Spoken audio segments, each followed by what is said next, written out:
একদল পরী, তারা খোলা আকাশের নিচে গাছের ডালে ডালে থাকে।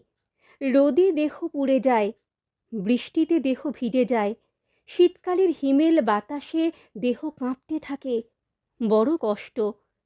এমনি করে দিন কাটে। একদিন তারা সবাই মিলে ঠিক করল তারা বাড়ি তৈরি করবে। বাড়ির মধ্যে থাকলে আর কষ্ট হবে না, সুখে শান্তিতে থাকতে পারবে।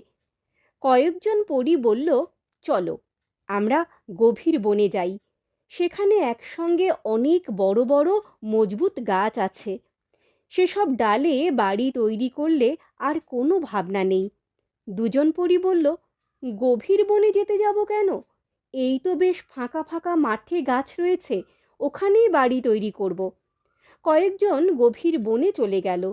গাছের গুঁড়ি থেকে অল্প উঁচুতে কয়েকটা ডালের মাঝখানে সুন্দর বাড়ি তৈরি করল। আর কোনো কষ্ট নেই। দুজন ফাঁকা মাঠে পাশাপাশি গাছে বাড়ি তৈরি করল। চারিদিকেই বেশ ফাঁকা, গভীর বনের মতো নয়। এমনি করে দুই জায়গায় আনন্দে দিন কাটে, রাত কাটে। কোনো দুর্ভাবনাই নেই। তাদের মনে সব সময় খুশির হাওয়া। সব দিন সমান যায় না, কখন যে বিপদ এসে পড়ে কেউ বলতে পারে না। একদিন হলো তাই, বড় বিপদ আচমকা এসে পড়ল। একদিন বিকেল থেকেই বৃষ্টি ঝরছে, তারপর এলো বর্ষার রাত। হঠাৎ দমকা হাওয়া দিয়ে পাহাড়ি ঝড় শুরু হলো। হাওয়ার দাপটে সব যেন ওলট পালট হয়ে গেল। মাঠের গাছপালা কাঁপতে লাগলো।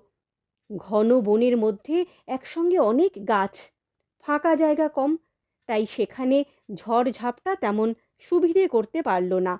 শুধু গাছের কয়েকটা ডাল ভেঙে পড়ল।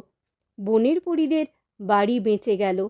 তারা বলল, সবার উচিত ঘন বনভূমির মতো একসঙ্গে মিলেমিশে থাকা। একা একা থাকলেই বিপদ। ওদের গাছগুলো আলাদা আলাদা ছিল, ভেঙে পড়ল। একা একা থাকতে নেই, তাতে শক্তি কমে যায়। একসঙ্গে থাকলে শক্তি বাড়ে।